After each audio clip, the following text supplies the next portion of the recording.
ton saint nom. Nous venons à toi, Seigneur Jésus, ô Dieu Tout-Puissant, avec, Père éternel, ce que nous sommes, Dieu Tout-Puissant, afin que toi, tu prennes, Père éternel, la place. Seigneur, notre culte de ce matin, nous te l'abandonnons encore entre tes saintes mains. Utilise ton serviteur comme un vase, et que toi seul, Père éternel, tu puisses parler à notre peuple, à ton peuple, Seigneur. Toi qui connais nos cœurs, toi qui connais, Père éternel, nos besoins, toi qui connais, Seigneur Jésus, le désir des cœurs, Père Saint, toi qui connais chaque prière de tes enfants, ô Dieu Tout-Puissant, qu'il te plaise ce matin, Père, de nous visiter, Seigneur Jésus, et de nous parler encore, Père Saint, et nous bénirons ton saint nom. C'est pourquoi, ô Dieu, nous te donnons la prééminence de toutes choses, et nous te le demandons dans le précieux nom de Jésus-Christ. Amen. Amen. Que Dieu vous bénisse. Et une fois encore, nous vous approchons au nom de notre Seigneur et Sauveur Jésus-Christ. Nous allons encore une fois parler sur la parole de Dieu. Et nous pensons que vous êtes venus étant préparés pour manger ce matin, pour dîner. Parce que si nous venons, c'est pour cela que nous sommes venus ici. Nous sommes venus pour écouter Dieu nous parler. Nous sommes venus parce que nous reconnaissons qu'il n'y a que sa parole qui peut faire de nous des hommes honnêtes, des femmes honnêtes, des hommes justes. Parce qu'en dehors de la parole de Dieu, il n'y a pas autre chose. Alors, sans pourtant tarder, nous allons nous lever, nous allons prendre nos Bibles dans 1 Corinthiens chapitre 10. 1 Corinthiens chapitre 10.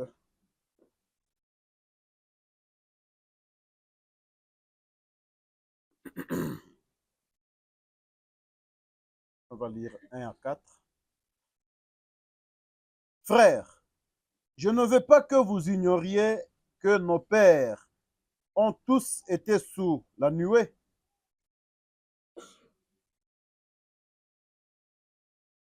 Qu'ils ont tous passé au travers de la mer, qu'ils ont tous été baptisés en Moïse, dans la nuée et dans la mer, qu'ils ont tous mangé le même aliment spirituel et qu'ils ont tous bu le même breuvage spirituel, car ils buvaient à un rocher spirituel qui les suivait. Et ce rocher était Christ. Amen. Vous pouvez vous asseoir, on va continuer la lecture. Je vais lire encore. Mais la plupart d'entre eux ne furent point agréables à Dieu, puisqu'ils périrent dans le désert. Or, ces choses sont arrivées pour nous servir d'exemple, afin que nous n'ayons pas les mauvais désirs comme ils en ont eu. Ne devenez point idolâtres, comme quelques-uns d'entre eux, selon qu'il est écrit, le peuple s'assit pour manger et pour boire, puis ils se levèrent pour se divertir. Je vais sauter à 10. Ne murmurez point, comme murmurèrent quelques-uns d'entre eux, qui périrent par l'exterminateur. Ces choses leur sont arrivées pour servir d'exemple, et elles ont été écrites pour notre instruction, à nous qui sommes parvenus à la fin des siècles. Amen. L'apôtre nous dit, et nous bénissons, nous saluons aussi nos frères qui sont en ligne. Saluons notre frère Paul, et pour les cantiques aussi qu'il a envoyés, que Dieu le bénisse pour cette œuvre aussi qu'il est en train de faire. Et tous ceux qui sont en ligne, que Dieu le bénisse et qu'il dispose aussi leur cœur, leur âme pour écouter la parole. Nous voyons ici, frère, de l'apôtre Paul, qui est l'apôtre des nations, qui est notre apôtre à nous. L'apôtre Paul nous dit quoi? Il dit, frère, je ne veux pas que vous ignoriez. L'apôtre Paul nous demande à ne pas être des ignorants, à ne pas être des gens qui ne connaissent pas les Écritures, qui ne connaissent pas les choses qui sont passées et qui nous concernent aujourd'hui. Parce que ce qui s'est passé, ça nous concerne encore nous aujourd'hui. Comme il le dit là-bas, il dit que ces choses ont été écrites pour nous servir à nous qui vivons dans le dernier temps d'exemple. À nous qui vivons aujourd'hui. Si nous avons cette Bible, si nous avons la parole de Dieu qui est écrite aujourd'hui, c'est pour que ça puisse nous servir, à nous qui vivons aujourd'hui, d'exemple, afin que nous ne puissions pas faire comme ceux qui nous ont précédés ont fait. Et l'apôtre nous montre aussi la marche des enfants d'Israël dans le désert. Il montre comment, sous Moïse, les enfants d'Israël ont été conduits par l'Esprit. Ils ont mangé la manne spirituelle. Ils ont bu l'eau du rocher. Et l'apôtre nous dit que ces rochers étaient Christ. Lorsque les enfants d'Israël marchaient dans le désert, le rocher qui les servait, le rocher qui les abreuvait, l'apôtre nous dit que ce rocher était Christ. Et nous, ce matin, notre sujet nous dit que ce rocher est Christ. Nous n'allons pas marcher dans le passé, mais ce rocher-là, nous allons voir avec les Écritures, nous allons voir à l'aide de Dieu que ce rocher-là vit encore maintenant. Ce rocher, c'est Christ. Christ est dans nos vies. Christ est dans ce que nous faisons chaque jour. Parce que dans la marche d'Israël, nous verrons que le Dieu d'Israël, il a prévu toutes choses qui devraient arriver. Il a pourvu à toutes choses. Et rien qui se faisait dans la marche des enfants d'Israël était un hasard. Et rien de ce qui se fait dans la marche d'Israël était quelque chose qui n'était pas sous contrôle.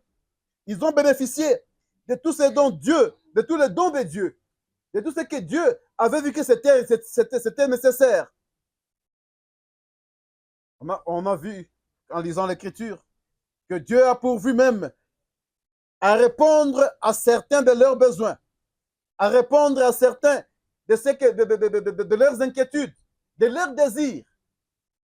Nous allons lire Exode chapitre 17. Exode chapitre 17. On va commencer au premier verset. On va voir dans Exode, avec Exode, ce qui s'est passé avec les enfants d'Israël. Je vais prendre directement le premier verset. Toute l'assemblée des enfants d'Israël partit du désert de Sin, selon les marches que l'Éternel leur avait ordonnées. La première chose que nous voyons, les enfants d'Israël, quand ils marchaient dans le désert, ils ne marchaient pas selon leur propre volonté. Ils ne marchaient pas selon leur propre connaissance. La Bible nous dit qu'ils marchaient dans le désert selon les marches que l'Éternel leur avait ordonnées. Et ils campèrent à Raphdim, où le peuple ne trouva point d'eau à boire. Qu'est-ce qui se passe là-bas? Qu'est-ce que nous voyons là-bas? Nous voyons que leur parcours dans le désert n'était pas leur propre intelligence. Leur parcours dans le désert n'était pas leur propre volonté. Leur parcours dans le désert n'était pas ce que eux voudraient avoir comme chemin. Mais le Seigneur leur a préparé même le parcours, le chemin qu'ils devraient suivre. Et c'est là où nous voyons. Mais sur ce chemin-là, le peuple se trouva là où il n'y avait point d'eau à boire. Est-ce que Dieu avait oublié que là où le peuple les a conduits, il n'y avait pas de l'eau à boire? Loin de là. Le Dieu qui connaît toutes choses. Le Dieu qui est le maître des temps et des circonstances. Ce qu'il a voulu faire, il voulait les amener là où il a trouvé que c'était important pour eux d'être. Mais qu'est-ce qui s'est passé avec le peuple? Quand nous lisons, alors le peuple cherchait querelle à Moïse. Ils dirent, donne-nous de l'eau à boire. Le peuple, quand il est arrivé là-bas, bien quand nous lisons au-dessus, après avoir vu tous les miracles que Dieu a fait, après avoir vu tout ce que Dieu a accompli pour eux, ils arrivent à un endroit, là où ils rencontrent des obstacles, là où ils rencontrent des problèmes, là où ils rencontrent des difficultés. Ce peuple, la Bible nous dit qu'il est venu créer des querelles à Moïse. Les querelles, ce n'est pas les caractéristiques des enfants de Dieu. Les enfants de Dieu, lorsqu'il y a quelque chose qui arrive, lorsqu'il y a quelque chose qui se présente, nous devons savoir toujours que notre Dieu est au contrôle de toutes choses. Notre Dieu l'a permis. Notre Dieu a conduit cela. Aucune situation ne peut nous arriver. Aucune situation ne peut m'atteindre. Si mon Dieu ne l'a pas autorisé, si mon Dieu ne l'a pas permis, si mon Dieu n'a pas voulu que cela se produise. Peu importe la situation. Parce que parfois les chrétiens, parfois les croyants, on pense qu'il n'y a que les bonnes situations qui nous arrivent, qui sont la volonté de Dieu. Mais tout ce qui arrive à un fils de Dieu, ce qui arrive à une fille de Dieu, c'est ce que Dieu a pourvu. Nous trouvons ici le chemin qu'il leur a donné du désert. C'était le chemin que Dieu lui-même a tracé. Ce n'est même pas Moïse qui a décidé du chemin. C'est Dieu lui-même qui a tracé ce chemin-là. Et il les a fait arriver là où il n'y avait pas de l'eau. Et quand ils sont arrivés là-bas, le peuple a oublié toutes les bénédictions, toutes les bonnes choses, toutes les bonnes œuvres que le Seigneur a accomplies pour eux. La Bible nous dit que ce peuple a commencé à chercher querelle à Moïse. C'est ce que nous avons vu dans 1 Corinthiens. L'apôtre nous dit que ces choses ont été écrites pour nous servir à nous de leçons. À nous d'aujourd'hui, qui vivons dans les derniers jours, de ne pas faire la même chose que ce qu'eux, ils ont fait. Qu'est-ce qu'ils ont fait? Lorsqu'ils ont rencontré qu'ils avaient un problème, ils ont oublié que Dieu existe. Ils ont oublié les offres de Dieu. Ils ont oublié que leur Dieu était capable, en mesure, de faire des œuvres qui dépassent même ce qu'un homme pourrait faire. Mais qu'est-ce qu'ils ont fait? Ils ont cherché querelle à Moïse. Et nous continuons l'écriture, toujours le 2e verset. Moïse leur répondit, « Pourquoi me cherchez-vous querelle? Pourquoi tentez-vous l'Éternel? » Lorsque une situation nous arrive, lorsque il y a une circonstance qui se produit dans notre vie, ce que Dieu veut que nous puissions faire, c'est de nous tourner vers lui, c'est de nous tourner vers sa grandeur, c'est de nous tourner vers sa parole. Parce que quand nous ne le faisons pas, Moïse dit, pourquoi tentez-vous l'Éternel? Et si nous tentons l'Éternel, il y aura des conséquences. Le peuple était là, pressé par la soif. Lorsque nous avons des difficultés, lorsque nous avons un problème, lorsque quelque chose se produit dans notre vie, où est-ce que nous amenons cela? Quand nous lisons verset 9, 4, ça nous dit, Moïse cria à l'Éternel. Lorsque nous avons amené ces problèmes, lorsque le peuple a cherché querelle à Moïse, nous voyons que Moïse n'est pas parti chercher une solution miracle. Moïse n'a pas fait la magie. Moïse n'a pas cherché à ce que lui seul puisse être le pourvoyeur de la solution. Mais qu'est-ce que Moïse a fait? La Bible nous dit que Moïse cria à l'Éternel. Et nous aussi, lorsque nous sommes en difficulté, à qui est-ce que nous amenons cela? Lorsque nous sommes dans les soucis, à qui est-ce que nous amenons cela? Parce qu'aujourd'hui, dans le monde où nous vivons, avec la technologie aujourd'hui, nous pouvons sentir, en lisant par exemple le statut de Jean, que celui-ci a un problème dans sa maison. Celui-ci a un problème avec son mari. Celui-ci a un problème avec, je ne sais pas, ses enfants. Pourquoi? Parce que c'est là où les gens du monde aujourd'hui trouvent l'endroit pour aller exposer leurs problèmes. Mais pour les fils et les filles de Dieu, nous devons faire comme Moïse. Qu'est-ce que la Bible Moïse a fait? Quand Moïse a trouvé qu'il n'avait pas de solution, qu'il y avait les problèmes, la Bible nous dit que Moïse a crié vers l'Éternel. Vous trouvez des gens qui s'appellent des croyants, des chrétiens, qui exposent toute leur vie sur WhatsApp, sur les réseaux sociaux. Ça, ce n'est pas chrétien.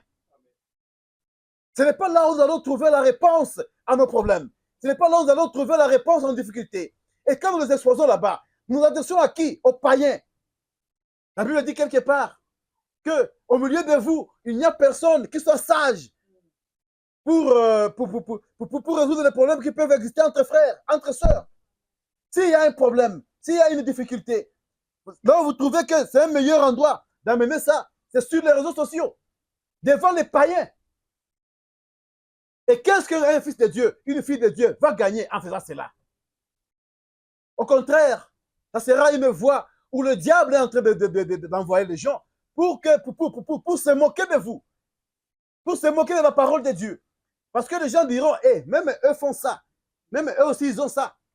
Mais Moïse, lui, nous dit que Moïse, verset 4, Moïse cria à l'Éternel en disant, que ferai-je à ce peuple?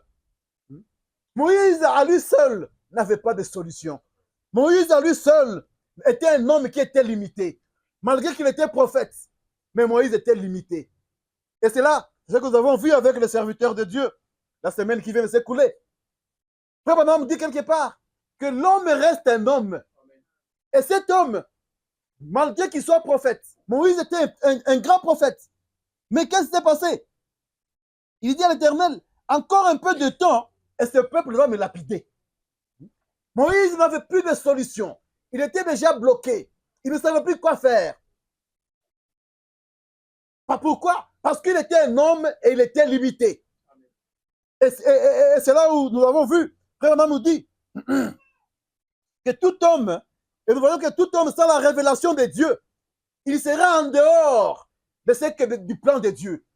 Sans la révélation, tout homme ne sera pas en mesure d'amener le peuple de Dieu à la destination. Parce que c'est un homme et il est limité. Là, nous pouvons voir par exemple Moïse. Ici déjà, c'est un exemple. Et une fois encore Moïse, toujours lui, il est parti, il a pris un Égyptien, il l'a tué, pensant que c'est ça la voie qu'il devrait utiliser pour libérer le peuple d'Israël. Mais cela lui a mené des problèmes.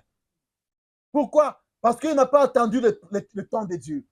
Bien qu'il était prophète. Mais le prophète, la bouche de Dieu, c'est lorsque Dieu lui met la parole là-dedans. On peut prendre un autre exemple. Élie, devant la rivière. Quand il était sur la rivière là, nous avons vu avec les Écritures qu'Élie pouvait voir et penser qu'il était le seul qui soit resté croyant la parole du Seigneur. Il pensait qu'il était le seul. Il n'y avait pas quelqu'un d'autre. Ça, c'était un homme qui était en train de réfléchir. Ça, c'était un homme qui est en train de penser. Mais ce n'était pas ça qui était la volonté de Dieu. Parce que Dieu pouvait maintenant révéler à Élie ces jours-là que non, je me suis réservé encore 7000. Mais Élie pouvait se demander, où était-il? Oui, ça c'était Dieu. Nous pouvons voir Samuel devant la famille d'Isaïe. Samuel, ce sont des grands prophètes que Dieu a utilisés. Ce sont des grands prophètes qui étaient oués par l'Éternel. Mais la partie homme, parce que notre Dieu n'est pas un magicien, cette partie-là devrait toujours rester comme cela. Dieu envoie Samuel. Il lui dit, Samuel, va dans la famille d'Isaïe et je te montre, tu vas rendre pour moi un roi dans cette famille-là.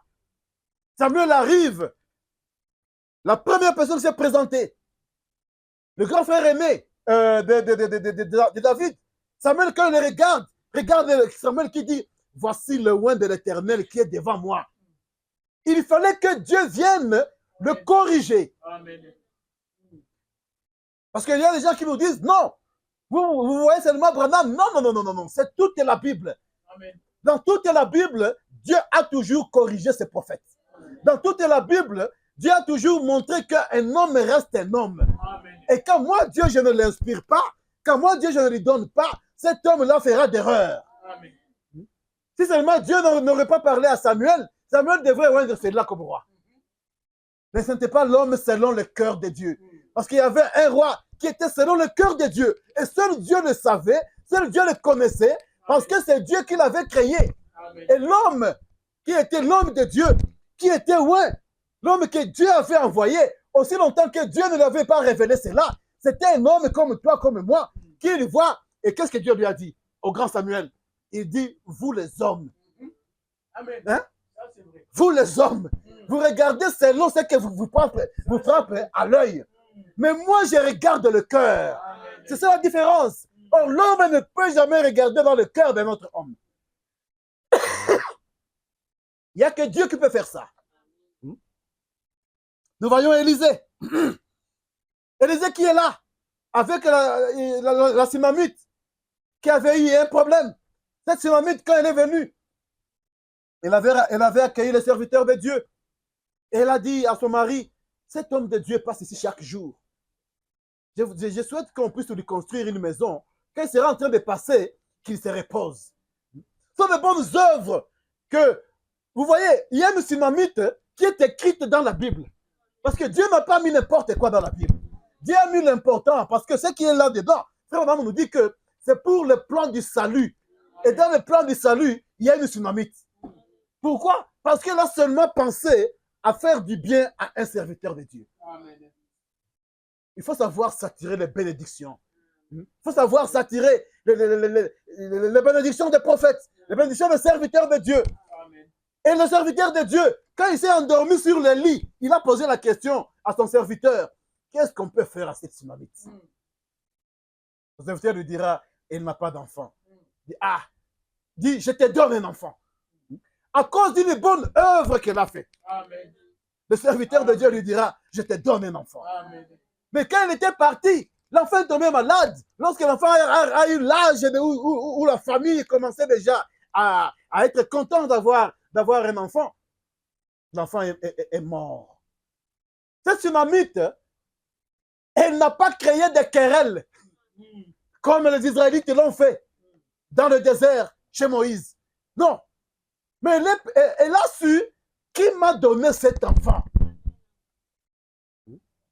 Elle a su d'où est venu cet enfant.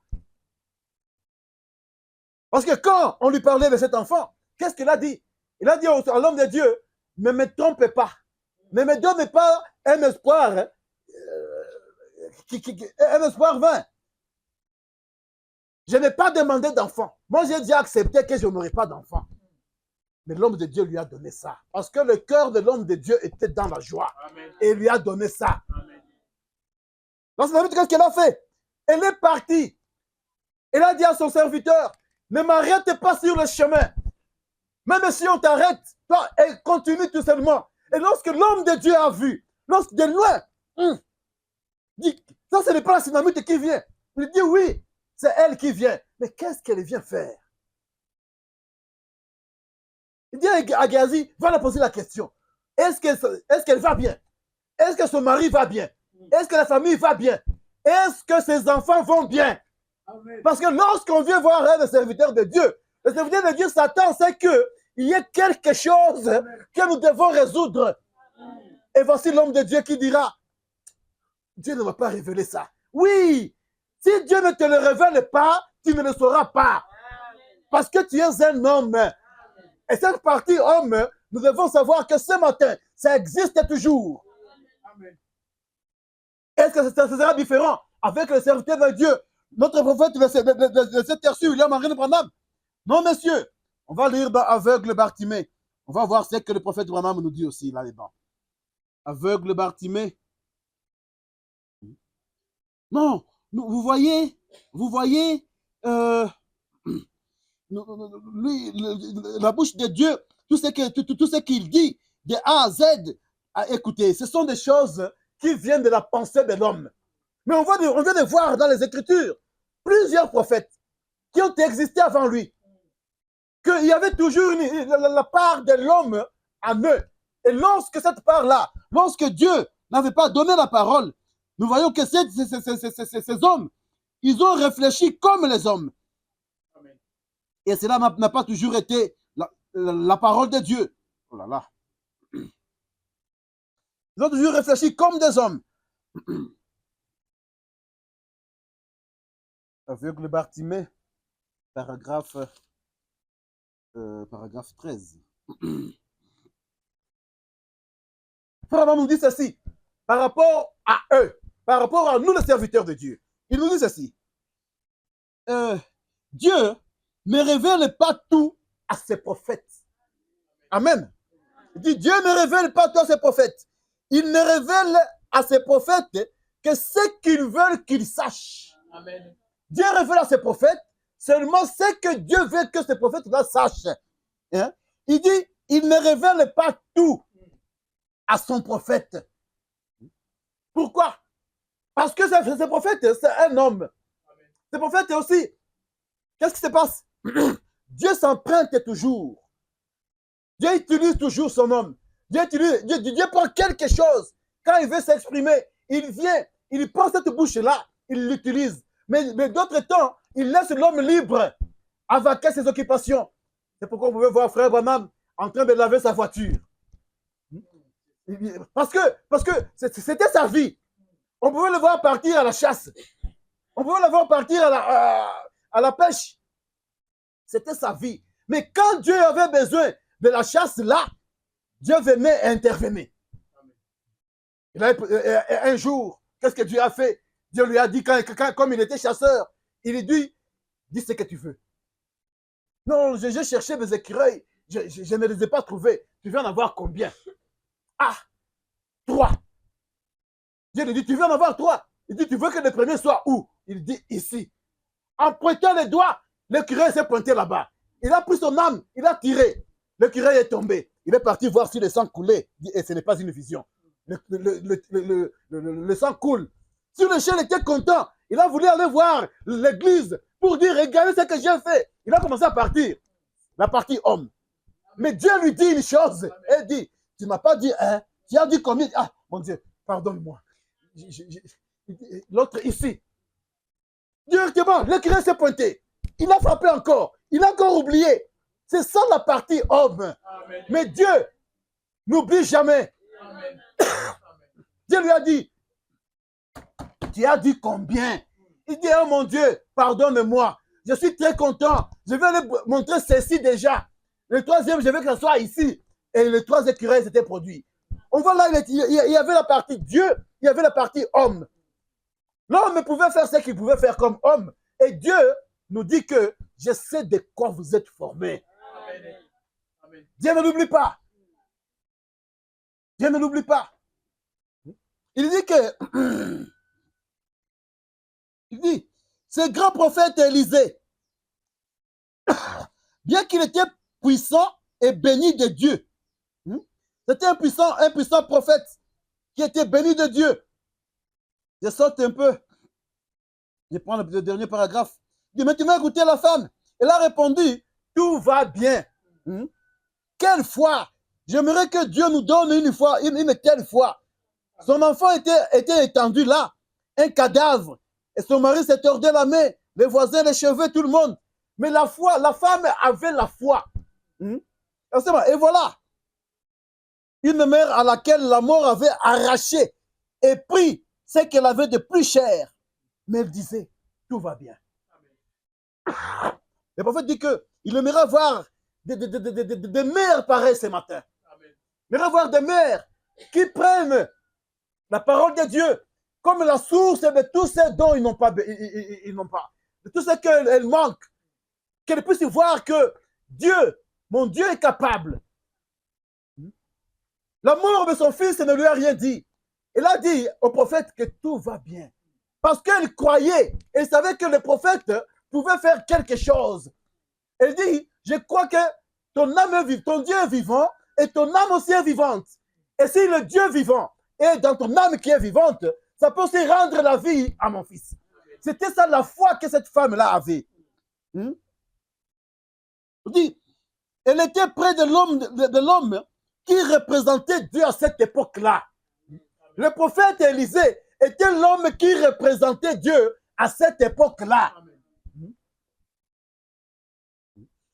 Il était le plus proche représentant de Dieu. Il a dit, tout va bien. Alors, elle a accouru et est tombée à ses pieds et s'est mise à dire ce qui était arrivé. C'est là où elle a mené ses problèmes. Elle n'a pas mené ses problèmes à sa famille. Elle n'a pas mené ses problèmes dans la rue. Elle n'a pas mené ses problèmes sur les réseaux sociaux. Elle les a menés là où elle pouvait trouver une solution. Et pas une solution, la solution. Et la solution, elle pouvait la trouver où? Devant le représentant de Dieu. Est-ce que ce matin, nous avons des représentants de Dieu ce matin, au milieu de nous? Des gens à qui nous pouvons amener cela?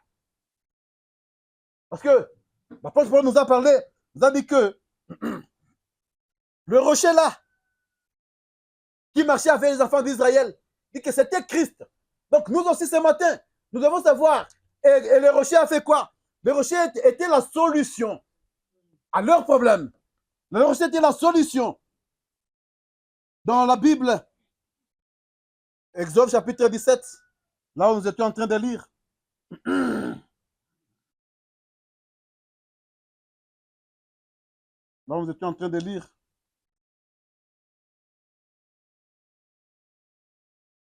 Le 5e verset, la Bible nous dit, l'Éternel dit à Moïse, passe devant le peuple et prends avec toi des anciens d'Israël. Prends aussi dans ta main ta verge avec laquelle tu as frappé le fleuve et marche. Voici, je me tiens devant toi sur le rocher d'Horeb. Tu frapperas le rocher et il en sortira de l'eau. Et le peuple va boire. Lorsque Moïse est parti devant l'Éternel, lorsque Moïse a élevé sa voix devant Dieu, Dieu lui donne maintenant une réponse. Lui, il disait qu'on va me lapider. Parce que c'était ça la partie homme. Mais lorsque Dieu lui a parlé, on peut dire que Moïse s'est levé directement. Il s'est levé. Et il est parti directement avec assurance parce qu'il avait maintenant le ainsi dit le Seigneur. Il avait maintenant la parole de Dieu.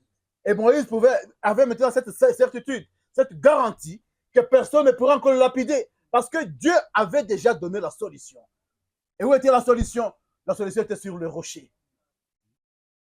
La solution était sur le rocher. Et la Bible nous dit que ce rocher-là le suivait. C'est ça que nous avons lu là, dans 1 Corinthiens. Il dit que le rocher le suivait. C'était un rocher qui marchait. Le désert était grand. Les montagnes, normalement, ça reste quelque part stationné. Mais ces rochers-là suivaient les enfants d'Israël dans le désert. Parce qu'ils devaient avoir de l'eau à tout moment qu'ils en avaient besoin. Et une seule source qui pouvait donner de l'eau dans le désert pour abreuver plus de 2 millions de personnes. Ce n'était pas un robinet de régie des eaux. Ce n'était même pas un lac. Mais ça devait être un rocher. Là où l'eau sortait et ne pouvait jamais s'épuiser. Là où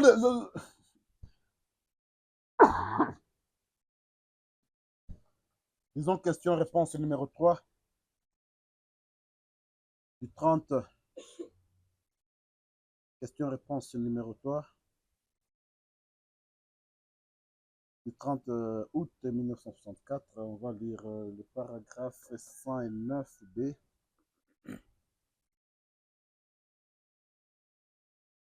On nous dit quelque chose là, paragraphe 109b.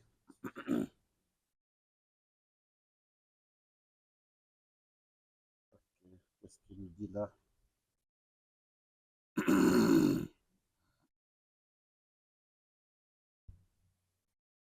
Il dit, toutefois, souvenez-vous toujours que la parole de Dieu est vraie et que tout ce qui est contraire est faux. Amen. La seule vraie chose que nous avons, c'est la parole de Dieu. Amen. Et aussi longtemps que Moïse n'avait pas encore reçu la parole de Dieu, Moïse, il était dans le faux. Parce que dans sa conception, Moïse attendait qu'on le lapide. Moïse pensait, et c'est ce qu'il a dit à Dieu, qu'on va me lapider. Mais non, Moïse, attends que tu puisses avoir la parole de Dieu. La parole de Dieu, c'est ce qui est vrai. Et la parole était quoi? Était ce que Moïse puisse frapper le rocher. Et que cela devrait produire de l'eau. Il dit, c'est ce que Dieu dit, que ma parole soit reconnue vraie. Et que toute parole d'homme soit reconnue pour mensonge. Et ça, on va nous dire, voyez-vous cela?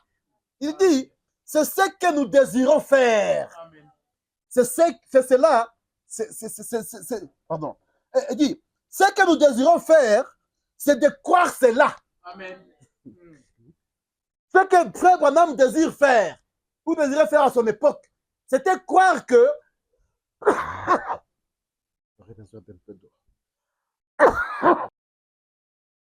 toute parole d'homme est un mensonge et que seule la parole de Dieu soit la vérité. Et nous aussi, si nous devons, c'est ça que nous aussi, nous voulons croire ce matin. C'est ce que nous voulons croire ce matin. Paragraphe 110, il dit, maintenant souvenez-vous.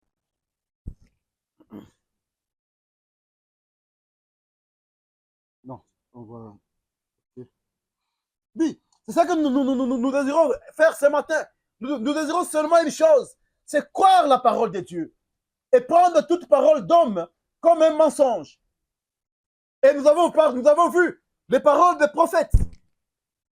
Lorsqu'ils n'avaient pas la parole de Dieu, lorsque Dieu n'avait pas mis en eux sa parole, comment ces prophètes-là, ils étaient prêts à entraîner le peuple dans de mauvaises voies. C'est ce qu'on a parlé de Samuel. Si seulement Dieu ne lui avait pas parlé, quand Dieu lui a parlé, Samuel devait faire une grosse erreur, de donner à Israël un roi qui n'était pas selon la volonté de Dieu.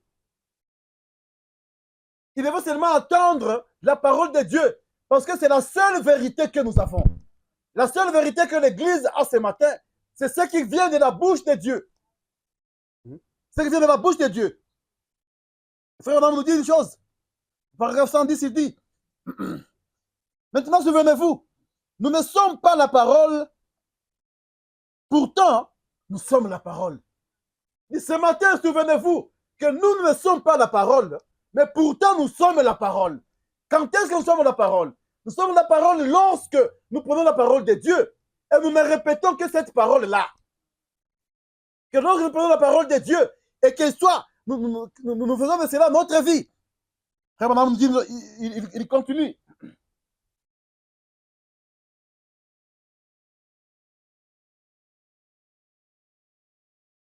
Disons Philippiens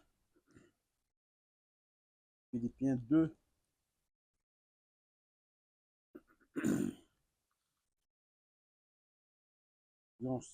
Philippiens chapitre 2.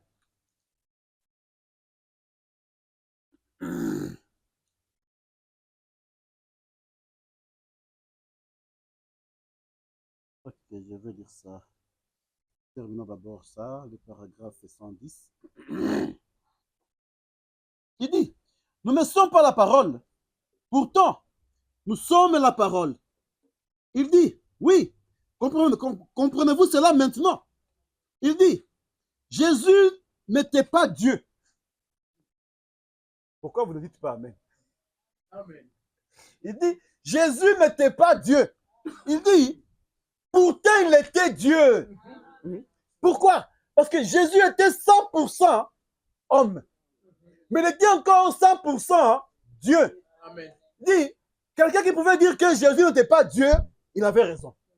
Quelqu'un qui pouvait dire que Jésus avait été Dieu, il avait raison. Dit, ça dépend de ce que vous avez là à l'intérieur. Ça dépend de ce que vous voyez. Amen. Il dit, il était un homme, pourtant il était Dieu. Dit, il pouvait pleurer, pendant il pouvait aussi ressusciter les morts. Amen. Amen. Dit, pourquoi? Dit, il était Jéhovah Jireh, il était Jéhovah Rapha, il était Jéhovah Manassé, il était Jéhovah tout. Jésus était Jéhovah tout. Amen. Tout ce qu'on pouvait appeler, tout ce qu'on peut être, tout ce que Dieu pouvait être, c'est ce que Jésus était. Il était Dieu à part entière. Amen. Et au même moment, il était encore homme à part entière. C'est pourquoi, à un certain moment, il pouvait se fatiguer, il pouvait dormir. Mais quand il s'est réveillé, il pouvait demander à la tempête de s'arrêter. Comme un homme, il pouvait avoir faim. Comme toi et moi. Amen. Et il est parti vers un arbre pour que cet arbre-là lui donne à manger.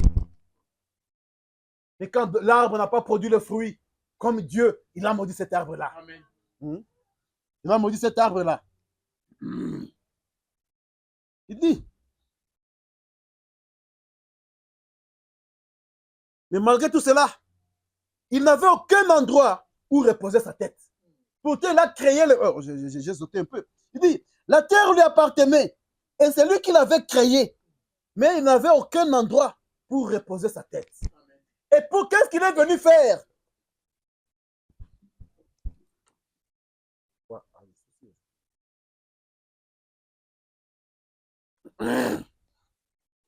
Dit, qu'est-ce qu'il est venu faire?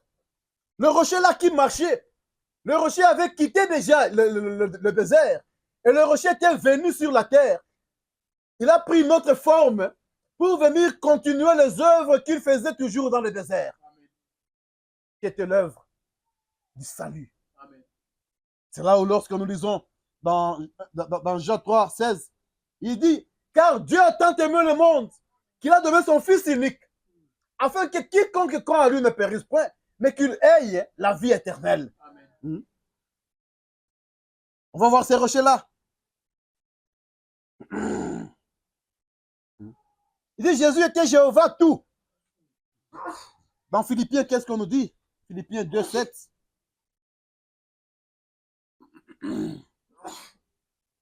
Philippiens 2, 7.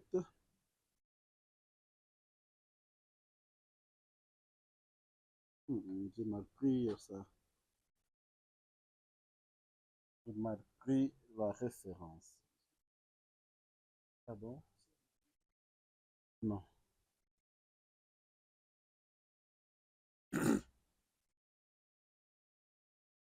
Ok, on va continuer. Le paragraphe 111, il dit, lui qui a créé le sein qui était dans la femme, il n'avait aucun sein dans lequel mettre. Il Dieu m'en prêtait un.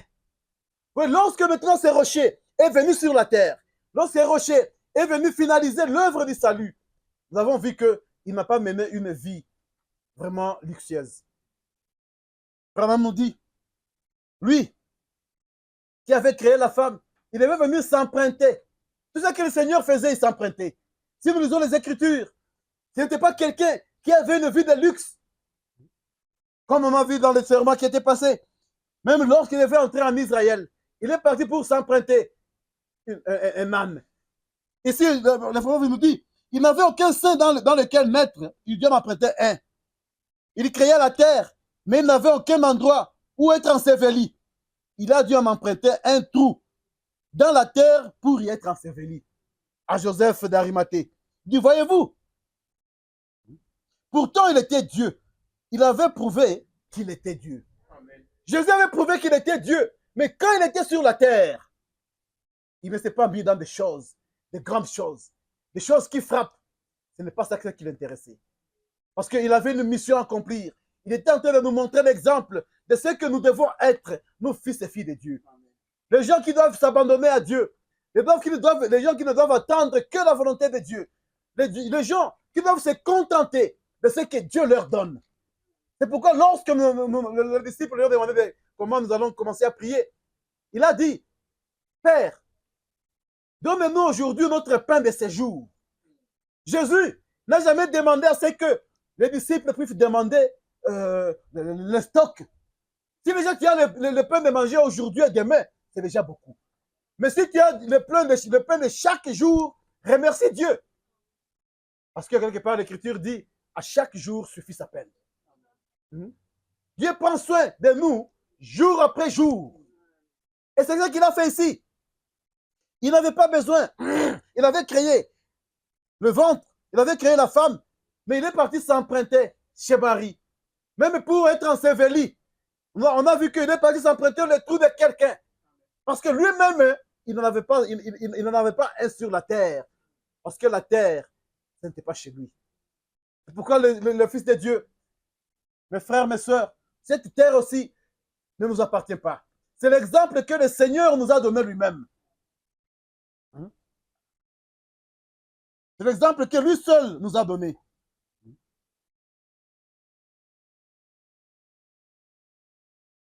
Et c'est là où nous voyons l'Écriture nous dit, nous venons de citer dans Jean, dit, c'est Dieu qui a tant aimé le monde. Et quand il a aimé le monde, il a donné ce qui était de plus sûr. Et là, nous allons voir. On va voir comment, lorsque le rocher est venu sur la terre, le rocher qui est vivant, qui est encore vivant aujourd'hui et qui continue à accompagner l'Église aujourd'hui, lorsqu'il est venu sur terre, il n'a pas amené l'eau comme l'eau que les enfants d'Israël ont bu dans le désert. Parce qu'il pouvait leur dire que vos pères ont fait tout ça, mais ils sont morts. Mais quand il a parlé à cette femme-là, dans Jean chapitre 4,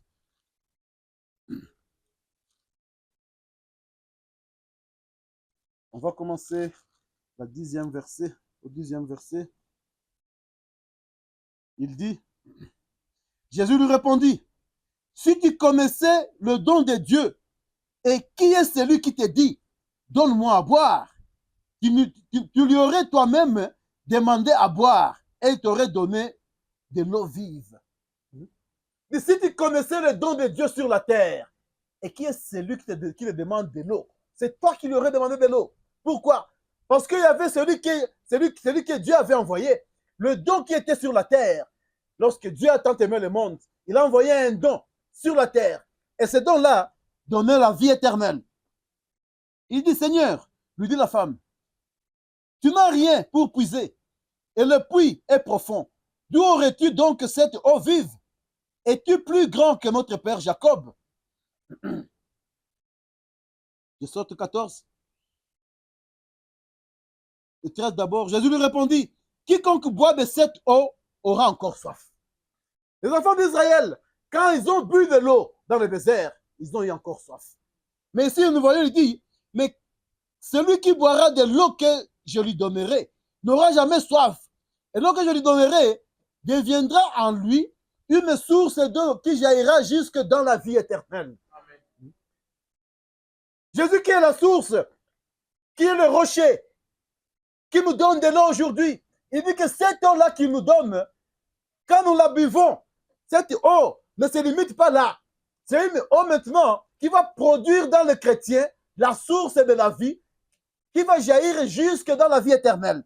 Le chrétien, c'est cet homme-là, c'est cette femme-là, dont en lui provient la vie. La vie dans toutes les circonstances de ce que nous faisons.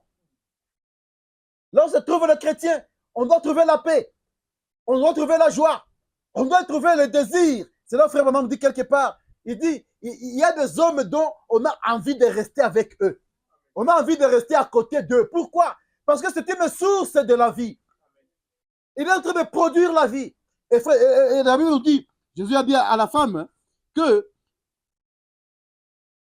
l'eau que je lui donnerai deviendra en lui une source d'eau qui jaillira jusque dans la vie éternelle.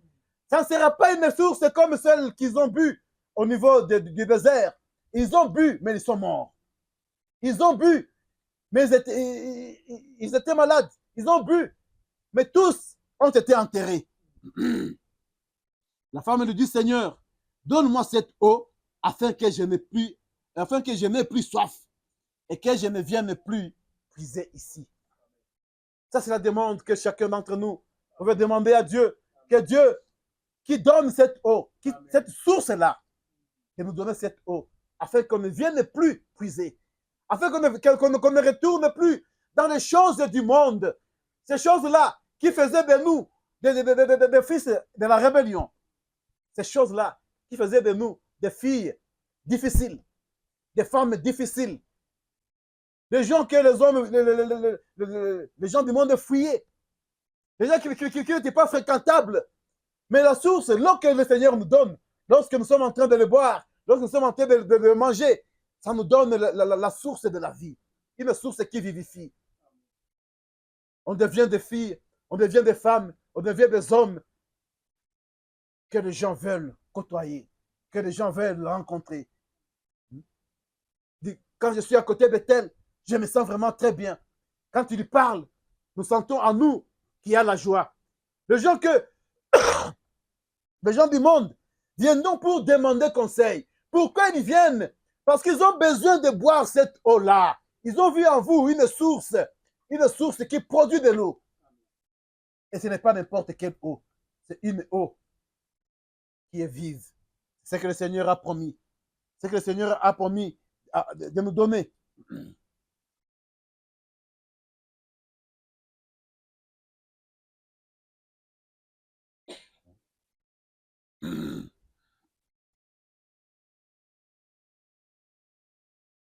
L'Église de Dieu. Le Seigneur est venu. Il nous a envoyés. Il est venu. Le rocher là qui marchait avec les enfants d'Israël dans le désert. Le rocher là qui marchait avec les enfants d'Israël pendant qu'ils étaient dans leur pèlerinage. Nous aussi, nous avons le même rocher ce matin qui est en train de marcher avec nous dans notre pèlerinage. Il est en train de marcher avec nous pour nous conduire. Lorsque les enfants d'Israël ont trouvé qu'ils avaient soif et qu'ils pouvaient mourir de ça, quand Moïse a fait recours, quand Moïse a crié vers l'Éternel, nous voyons que l'Éternel l'a orienté vers un rocher. Disons Jean chapitre 4. Non, oui, c'est bon, disons, non, chapitre 6.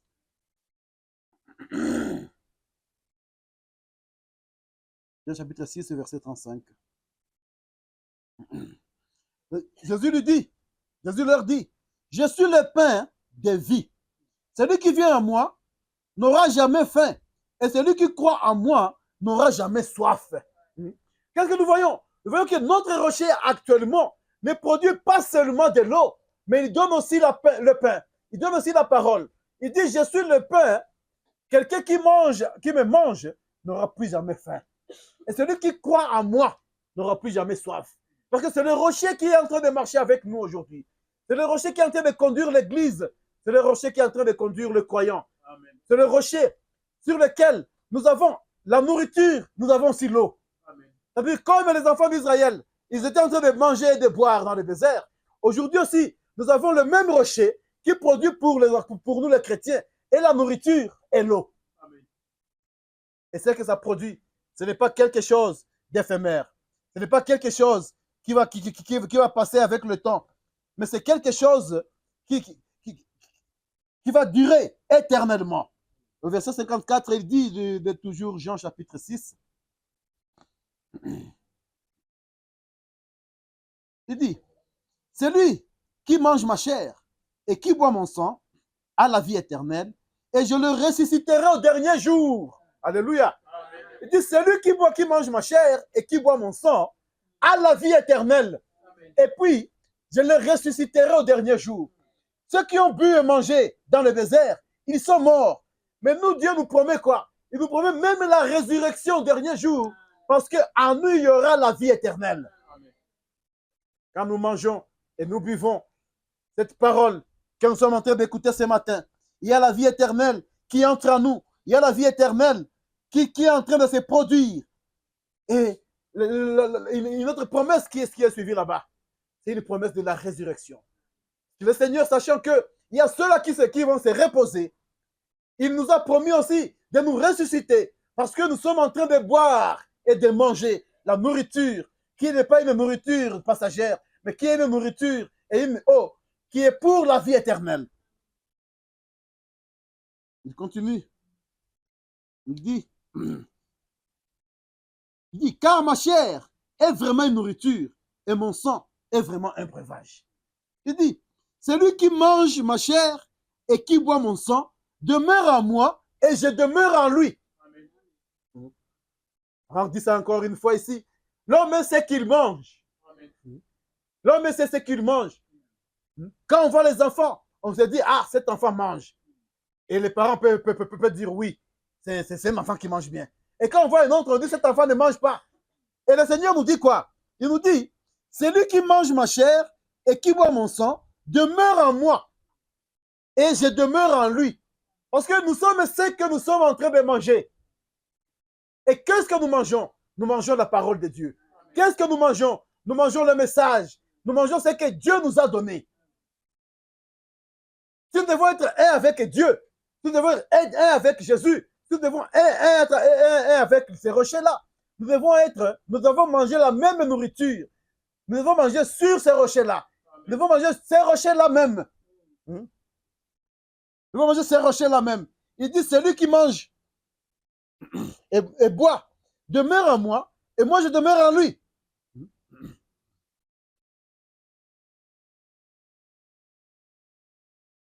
Lorsque le Seigneur a continué à prêcher tout ça, comme on avait vu avec le serviteur de Dieu Céphas, quand ils ont mangé, ils ont bu le pain charnel, ils ont commencé à le suivre. Et si nous voyons que le Seigneur a commencé maintenant à leur donner la parole, il a commencé à introduire la doctrine. La doctrine de Jésus était de manger sa chair et de boire son sang. Au verset 66 de Jean 6, et ça nous dit, et dès ce moment, plusieurs de ses disciples se retirèrent et n'allèrent plus avec lui. Le Seigneur avait plusieurs disciples, mais lorsqu'il a commencé à introduire la doctrine, la Bible nous dit que plusieurs de ses disciples l'ont fui. C'est ça, ce qui fait que, c'est là même, comment je vais dire, c'est ça qui crée la séparation entre les croyants et les incroyants. Amen. Il n'y a que la parole de Dieu.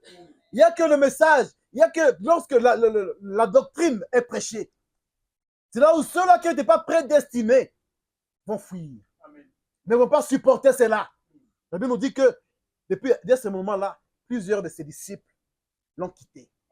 Parce qu'ils ne pouvaient plus. C'était impossible qu'ils soient un avec lui. Parce qu'ils n'étaient pas prédestinés à cela.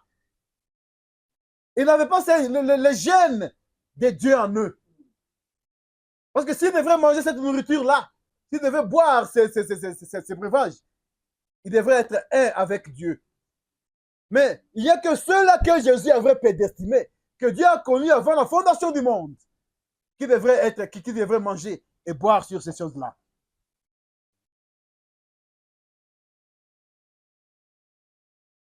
Il n'y a que la doctrine qui sépare les croyants des incrédules dans le monde des croyants, dans le monde religieux. Ce n'est pas autre chose. C'est pourquoi Frère Branham pouvait dire, si on doit commencer une église, on doit la commencer par la parole de Dieu. Parce que le Seigneur a dit, nous avons vu dans les Écritures, il dit, si vous me mangez, vous serez un avec moi. Et quand on commence l'église, on doit commencer par la parole de Dieu. Parce qu'on est en train de faire des fils et des filles de Dieu. Des hommes et les femmes qui seront un avec Dieu. On ne crée pas ses propres hommes. On ne crée pas ses brebis. On est en train de chercher les brebis de l'Éternel, les brebis du Seigneur. Et ces brebis-là, on les trouve où? On les trouve dans la parole. On les trouve par la parole. On ne les trouve pas par leur propre, ou par sa propre intelligence. Parce qu'on n'a pas quelque chose à leur donner. Jésus a dit que vous deviendrez un, parce que je serai là avec vous. Quand vous allez manger et boire, c'est que je suis.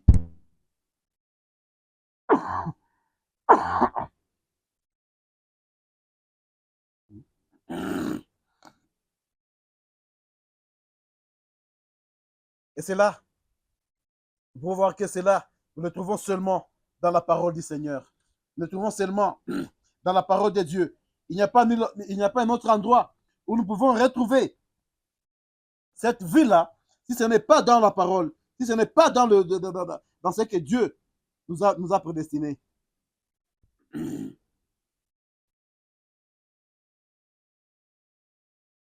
Parlons un peu de quelque chose ici. J'ai vu le serviteur de Dieu a touché sur cela. Pour ceux-là qui disent toujours des Branham ou rien. Avec les Écritures, nous pouvons dire que ça, ce sont des adages impies. Amen.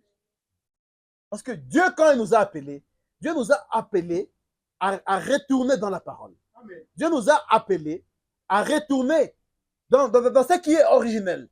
Et quand il a envoyé un homme, cet homme-là ne change pas la configuration de Dieu. Amen. Ne change pas la configuration de Dieu. Mais au contraire, c'est un homme qui ramène les gens à la parole originelle. Amen. Et si nous devons comparer la parole de Dieu, si nous devons parler de la parole de Dieu, on doit parler que ce qui est originel est en train de nous dire. Voyons un peu ce que le Seigneur, lisons un peu Jean chapitre 4, 5.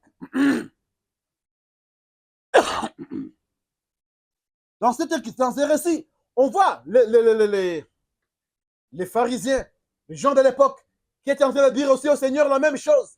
Il dit, nous croyons seulement Moïse et rien du tout.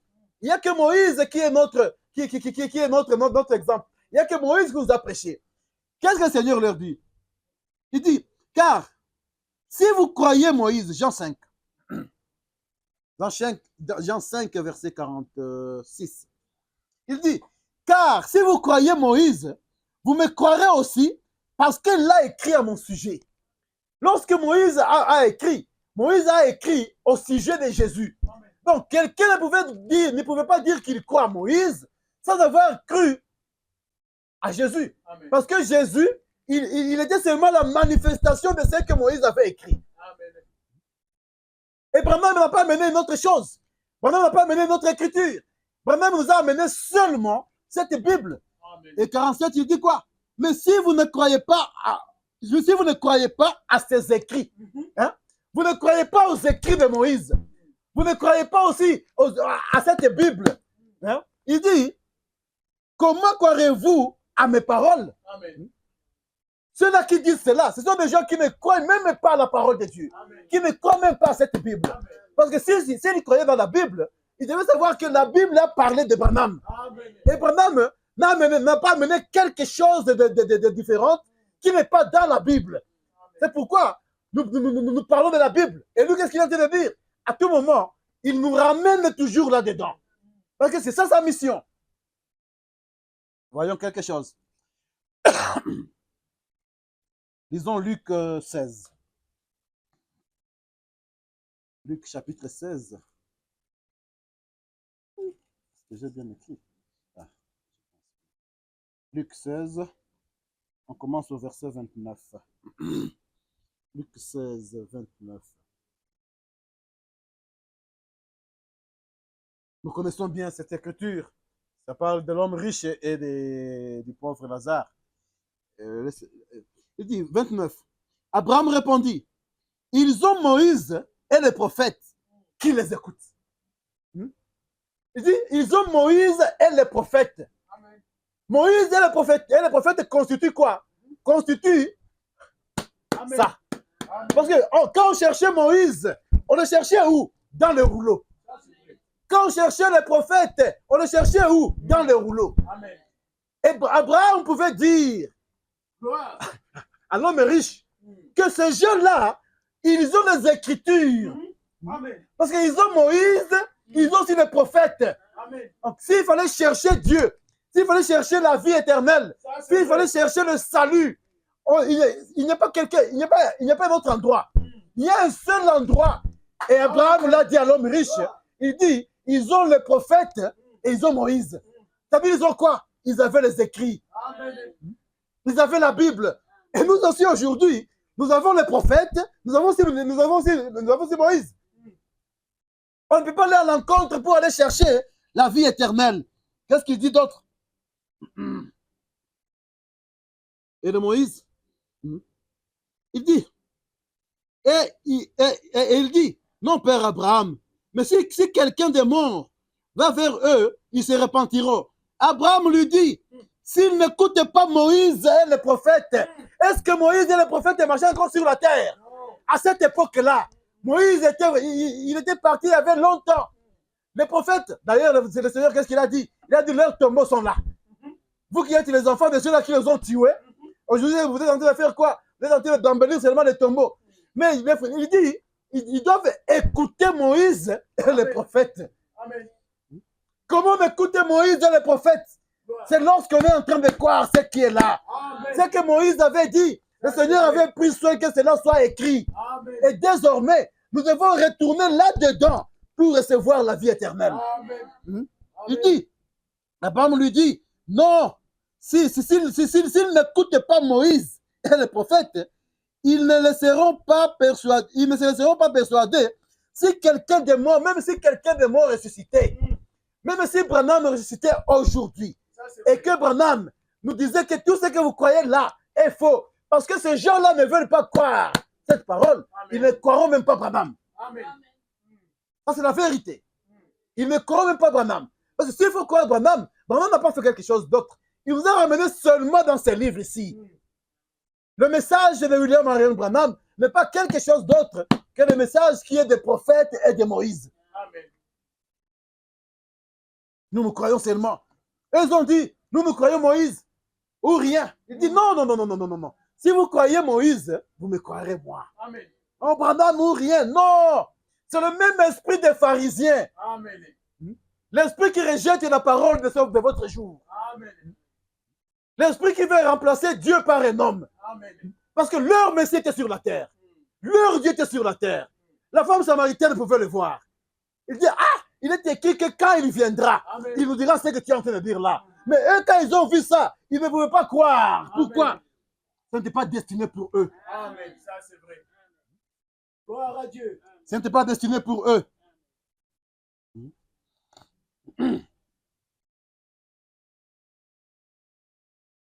Luc 24, qu'est-ce que ça nous dit? Verset 27 nous dit ceci. Luc 24. On est en train de voir que Moïse et les prophètes constitue les écrits. Et ces écrits-là ne sont pas d'autres. C'est ça la Bible. Si on doit avoir la vie, on doit avoir la Bible avec soi. On doit avoir les écrits que Dieu nous a donnés. Qu'est-ce que Luc 24 nous dit? Verset 27 nous dit comme ça. Et commençant par Moïse, je commence un peu au-dessus, à 25. Alors, Jésus leur dit, ô hommes sans intelligence, et dont le cœur est lent à croire tout ce qu'ont dit les prophètes. C'est ce que toujours la Bible est en train de répéter. Nous devons toujours croire ce qu'ont dit les prophètes. On continue. Il dit ceci. Ne fallait-il pas que le Christ souffre ces choses et qu'il entre dans sa gloire? Et commençant par Moïse. Il a commencé par qui? Il a commencé par Moïse. Et par Moïse et par les prophètes, il leur expliqua dans toutes les Écritures ce qui les concernait. La seule source où nous devons trouver la vie éternelle, ce qui concerne notre salut, la Bible nous dit que le Seigneur est retourné dans les Écritures. Il a traversé les Écritures pour leur parler ce qui concernait sa mort, ce qui concernait sa venue sur la terre. Je lis encore. Et commençant par Moïse et par tous les prophètes, il leur expliqua dans toutes les Écritures ce qui les concernait. Si on doit chercher quelque chose aujourd'hui, c'est seulement dans les Écritures. Amen. Ce qui est là dans les Écritures ne nous concerne pas. Amen. C'est pourquoi le Seigneur pouvait dire ce qui est écrit est pour nous et nos enfants. Amen. Et le reste concerne Dieu. C'est pourquoi le Seigneur, lui-même, quand il est ressuscité, quand il a trouvé que les apôtres étaient lents à croire, la Bible nous dit qu'il a appliqué seulement la même formule. Et s'il a appliqué ça un jour, et encore aujourd'hui, il fera la même chose. Il ne va pas changer. Et notre rocher est venu. Et ce rocher a été frappé sur la croix. Il a fait sortir l'eau et le sang. Il a fait sortir la vie en elle. Et cette vie-là, c'est cette vie que nous sommes en train de manger ce matin. C'est ce dont nous avons besoin maintenant pour que nous puissions aussi avoir, comme le Seigneur l'a dit, pour que nous puissions avoir la même vie avec lui. Parce que c'est une vie qui est une vie éternelle.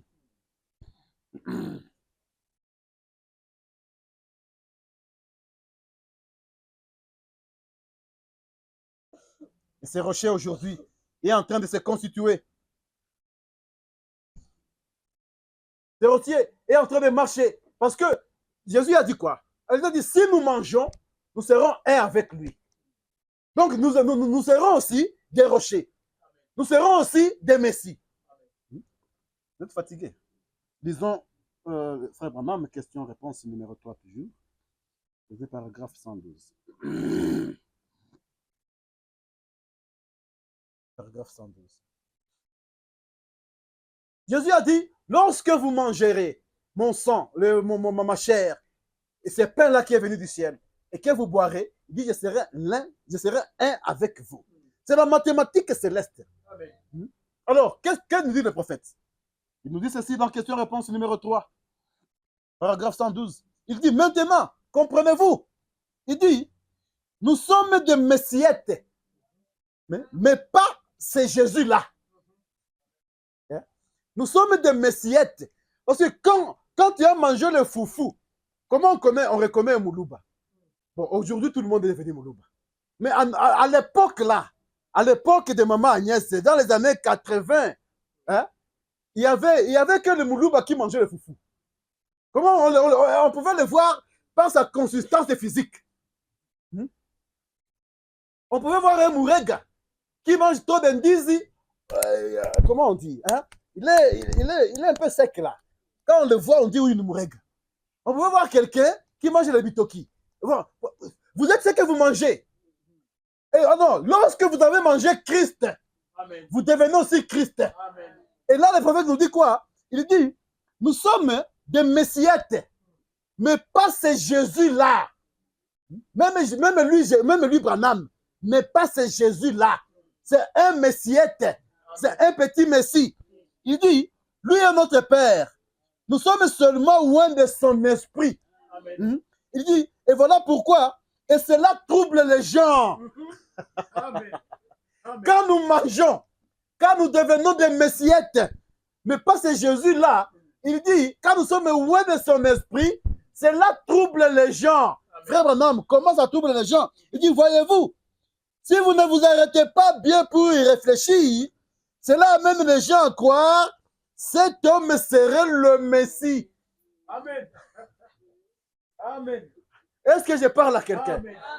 Si vous ne vous y mettez pas pour réfléchir, Amen. si l'Esprit de Dieu n'est pas sur vous, Ça, c'est parce vrai. que vous êtes déjà un messiette, il dit, cela va troubler les gens. Et ça va amener les gens à croire que cet homme serait le Messie. Hein? Il dit, certainement qu'il l'est. Quand ces gens disent que c'est le Messie, Frère Madame dit, oui, il l'est. Je continue. Il dit, et celui-là peut l'être aussi. Frère Madame dit, lui aussi, il l'est. Il dit maintenant, ils sont tous deux le Messie. Il dit, voyez-vous, eh bien, tous peuvent. Qu'est-ce qu'il dit là? Eh bien, comment peut-il avoir deux Messies? Il dit, il y en a des milliers, des milliers. Amen. Tout celui qui a l'Esprit de Dieu en lui, Amen. c'est un Messie.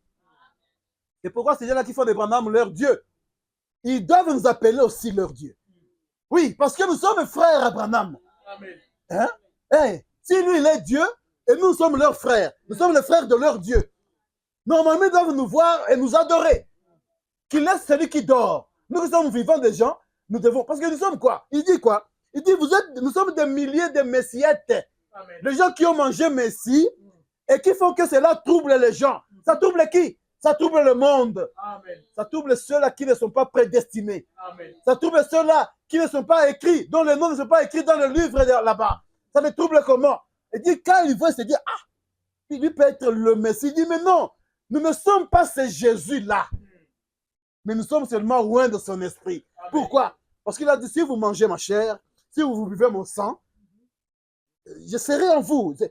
Alors, c'est difficile de faire une distinction entre Messie et celui qui a mangé. Parce que quand on a mangé, ça se désintègre. Et c'est pourquoi ça crée à ce que les gens aient des troubles. Et c'est vrai, ils sont troublés. Que donc se mettre là, dire tout ce qu'ils sont en train de dire là, ce sont des gens troublés. Frère, madame avait raison. Ce sont des gens troublés. Amen. Mais pourquoi à un certain moment, mon frère, il ne faut pas vraiment. Il faut avoir pitié d'eux seulement. Quand quelqu'un est troublé, il faut avoir pitié de lui. Amen. Oh, Dieu a terminé sa course dans le corps de l'homme appelé. Ça, c'est être troublé. Amen. Ils sont troublés, ces gens-là. Ils ne savent pas sur quel pied danser.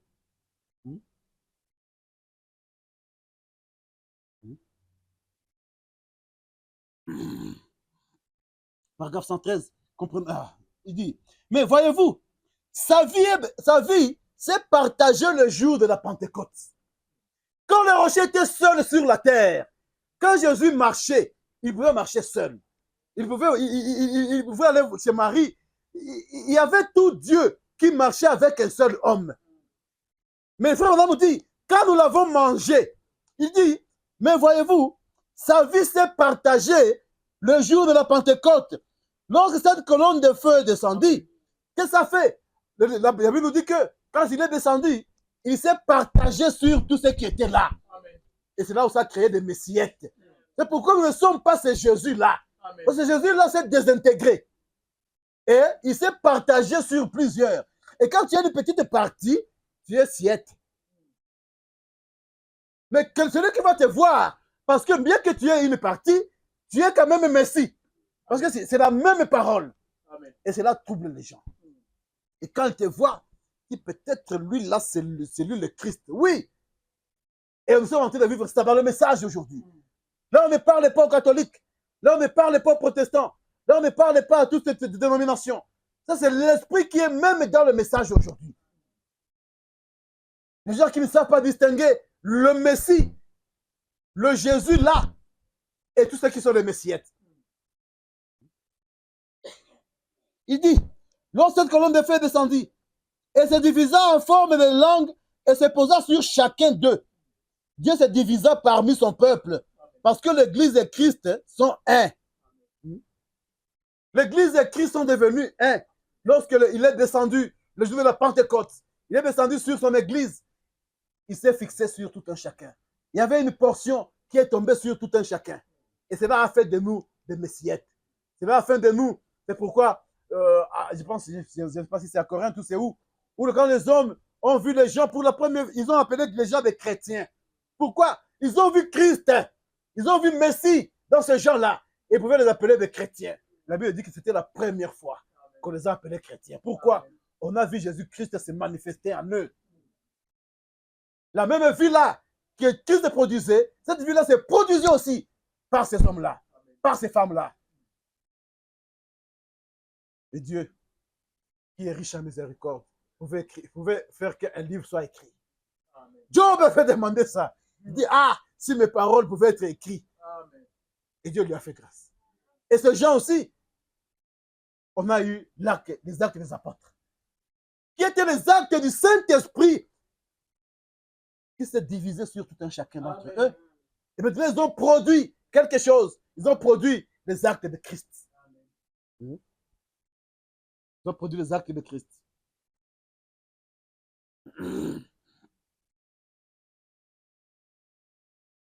Le rocher. Et la Bible nous dit dans Matthieu chapitre 5. Matthieu chapitre 5.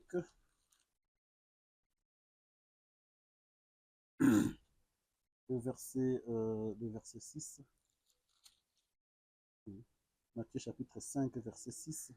Il dit, heureux ceux qui ont faim et soif de la justice. Quand vous avez seulement faim et soif d'écouter ces paroles, faim et soif d'écouter la parole de Dieu, faim et soif d'écouter ce que Dieu a donné, il dit, vous êtes heureux, car ils seront rassasiés. Ils seront rassasiés de quoi? De la parole. Ils seront rassasiés de quoi? Du pain et de l'eau, qui sont le pain et l'eau de la parole de Dieu. Et nous avons vu que Christ, qui est ces rochers-là, dans son parcours, il est parti, il s'est révélé différemment. Dieu,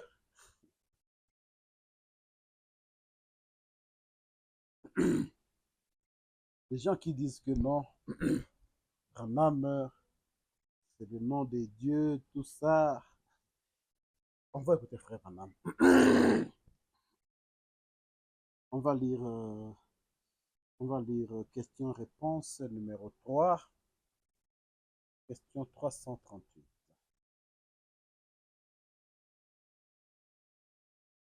Qu'est-ce que frère Branham nous dit?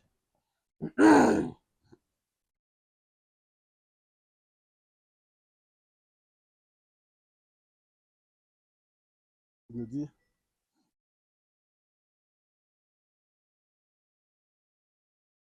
on lui pose une question.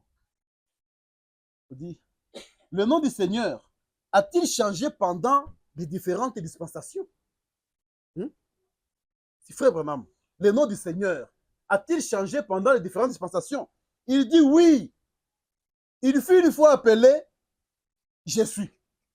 Il fut appelé Jéhovah. Et il a changé plusieurs fois. Mais il y a une dernière fois. Est-ce que vous le saviez? La dernière fois que cela fut changé, c'était lorsque Dieu fut chair et qu'il prit un nom humain. Amen. Ça, c'est vrai. Frère David. Amen. Dieu a changé de nom au fur et à mesure. Parce que même à Moïse, il l'a dit. Il dit à Moïse, je me suis révélé à Abraham comme. Mais maintenant, je vais me révéler comme éternel. Amen. Mais avant, là-bas, il n'était pas. Abraham ne le connaissait pas comme éternel. On va lire ça. La façon dont vous me regardez là, vous dites, ça vient d'où? Mais il dit ceci. Il fut appelé Jéhovah. Il a changé plusieurs fois. La dernière fois qu'il fut changé, c'était lorsque Dieu fut fait chair et qu'il prit un nom humain. Amen. Amen. Il dit, il était je suis. Et tous les titres et noms qui n'ont jamais appartenu à Dieu formèrent un seul nom humain. Amen. Le Seigneur Jésus-Christ. Amen. Ça, c'est vrai. Je sautais là en bas. Il dit, il était je suis. Il était je suis. Et tous les titres et les noms qui n'ont jamais appartenu à Dieu formèrent un seul nom humain. Il y a un seul nom humain de Dieu. Amen. Amen. Un seul nom humain. Dinakimutu. Lorsque Dieu a pris, vous voyez, quand Dieu est venu sauver l'homme, il arrive à ce qu'il prend même un nom humain. Hein? C'est comme moi là. J'ai un nom humain. Je suis Michael. Hein? Elle, c'est Aziza. C'est un nom humain. Oui, même Agnès, c'est un nom humain. Hein? Et quand Dieu est venu, il s'est fait chair. Sœur Karine, quand Dieu s'est fait chair, il vient sur la terre, il a pris tous les noms. Il pouvait être Jéhovah Rapha. Il pouvait être Jéhovah Nissi. Il pouvait être ce qu'on ne sait pas écrire, on ne sait pas lire. YHV, je ne sais pas. Hein? Non, ce n'est pas. Non, non. Comment ça vient où? Ah, ça vient d'où? C'est YHVH. Comment on lit ça? On ne sait pas lire. Maintenant, quand il vient sur la terre, il dit, ah, moi je vais sortir aussi vide. Non, je dois avoir aussi un nom humain. Il a pris toute cette dernière forme. Il a pris un nom humain. Puis, il dit, c'est le Seigneur Jésus-Christ. C'est pourquoi, dans Acte 4, qu'est-ce qu'on nous dit maintenant de ces noms-là? Qu'est-ce qu'on nous dit dans ces noms-là? Dans Acte chapitre 4. Voyons ce que ça nous dit un peu là. Acte chapitre 4, verset 12. Acte chapitre 4, verset 12. La Bible dit, il n'y a de salut en aucun autre. Amen. Car il n'y a sous les cieux aucun autre nom. Amen. Il n'y a aucun autre nom qui ait été donné parmi les hommes pour lequel nous devions être sauvés. Amen. Il y a un seul nom humain qui nous donne le salut. Il dit sous les cieux. Amen. Il n'y a pas un autre. Pourquoi il n'y a pas un autre? Parce que Dieu a pris tous les noms là qui étaient là et tous les titres, toutes les choses là, il a créé un nom humain. Amen. Il y a un seul. Ce n'est pas le nom de Branham. Ce n'est pas le nom de Moïse. Ce n'est même pas mon nom à moi. Ce n'est pas Mukuna. Non, non, il y a un seul nom. C'est le Seigneur Jésus-Christ. Lisons un peu Philippiens aussi. Qu'est-ce que Philippiens nous dit? Philippiens chapitre 2. Gloire à Dieu. Philippiens chapitre 2, verset 7. Ça nous dit quoi là aussi? C'est succulent. Amen.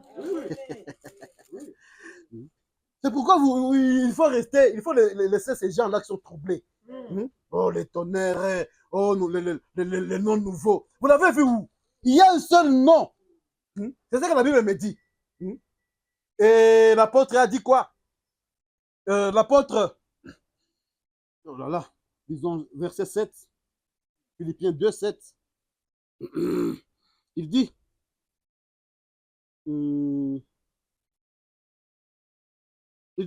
mais il s'est dépouillé lui-même, qui ça, le rocher, en prenant une forme de serviteur, en devenant semblable aux hommes. Amen. Vous voyez pourquoi Jésus n'était pas homme? Il n'était pas homme. Mais il était homme. Il dit, il est devenu semblable aux hommes.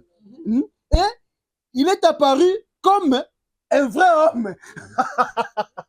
Vous savez ça? Que Jésus avait apparu comme un vrai homme. Donc il n'était pas homme. Est-ce que j'ai envie de parler à quelqu'un? Est-ce que vous lisez avec moi? Lisons encore. Peut-être que je n'ai pas bien lu. Mais il s'est dépouillé lui-même en prenant une forme de serviteur, en devenant semblable aux hommes. Et il a apparu comme un vrai homme. Est-ce qu'il était un faux homme? Il était un vrai homme. Il était homme à 100%. Il était Dieu à 100%. Et cela a troublé les gens. C'est pourquoi à l'époque, on ne pouvait pas l'écouter. On ne pouvait pas le comprendre. Même aujourd'hui, on a du mal à le comprendre. Aujourd'hui, on a du mal à comprendre ce qu'il a envoyé. C'est pourquoi Fabien me dit, il se pose la question. Est-ce que c'est lui? Est-ce que ce n'est pas lui? Oui, ils sont troublés. Pourquoi? Parce que lui, il s'est dépouillé. Non, 9 à 10. Il dit, c'est pourquoi aussi, Dieu l'a souverainement élevé et lui a donné le nom. Le nom. D'Abraham, hein? Ah. Il lui a donné le nom qui est au-dessus de tous les noms.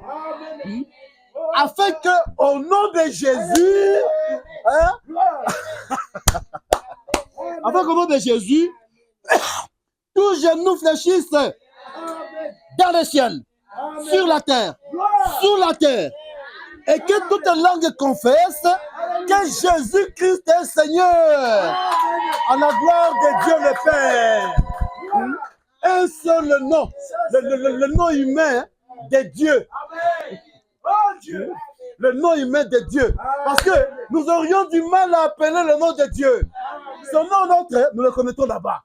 Mais aujourd'hui, quand il est venu, il s'est fait humain et il a même pris tous nos attributs. Il dit, ah, ces gens ont des noms. Ils ont des Isaac, ils ont des Jacob, ils ont des si. Il vient, il regarde en Israël, il vient, il dit, moi je serai Jésus. Mais pas n'importe quel Jésus. Le Seigneur Jésus-Christ.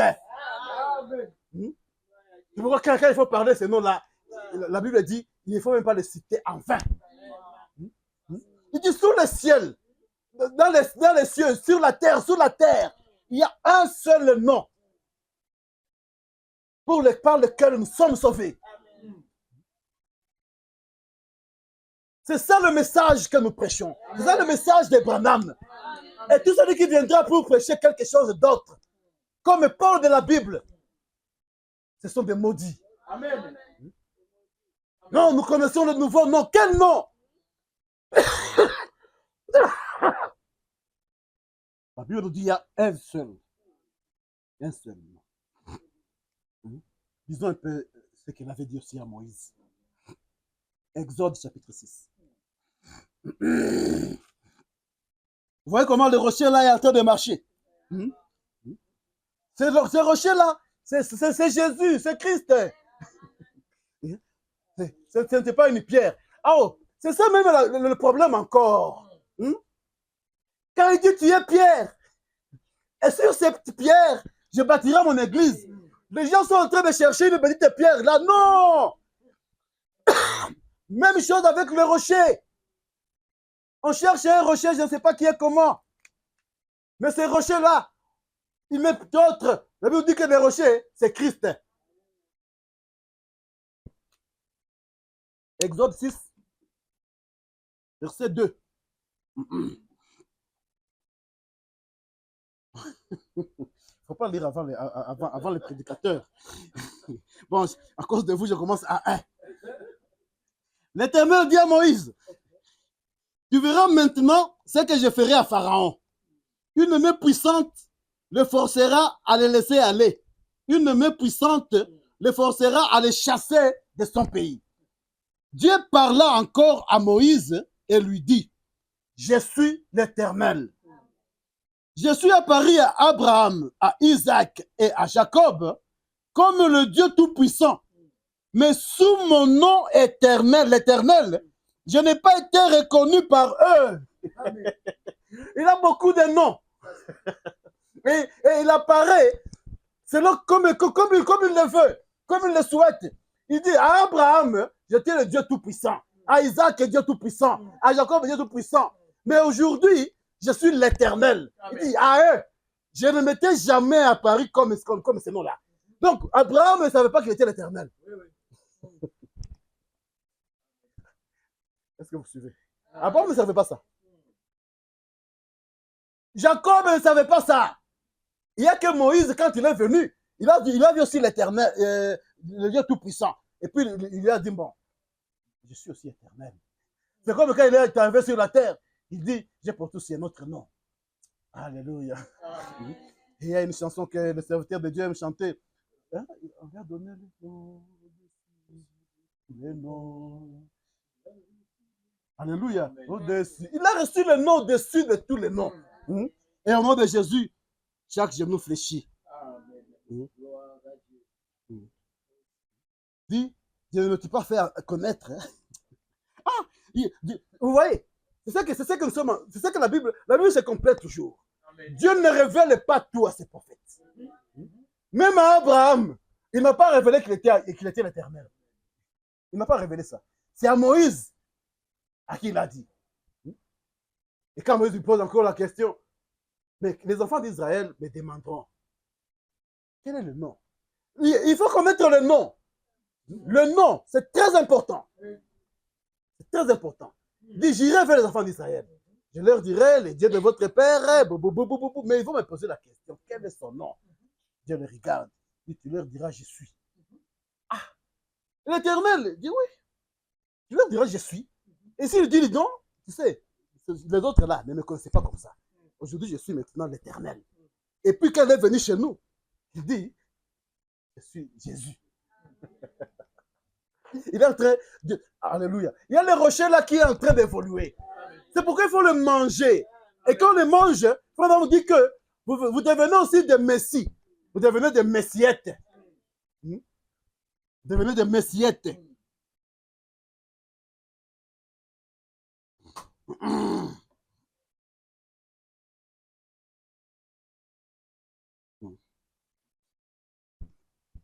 Prenons la Bible, là, nous avons commencé à 1 Corinthiens chapitre 10. Là, nous avons commencé à 1 Corinthiens chapitre 10. On va terminer.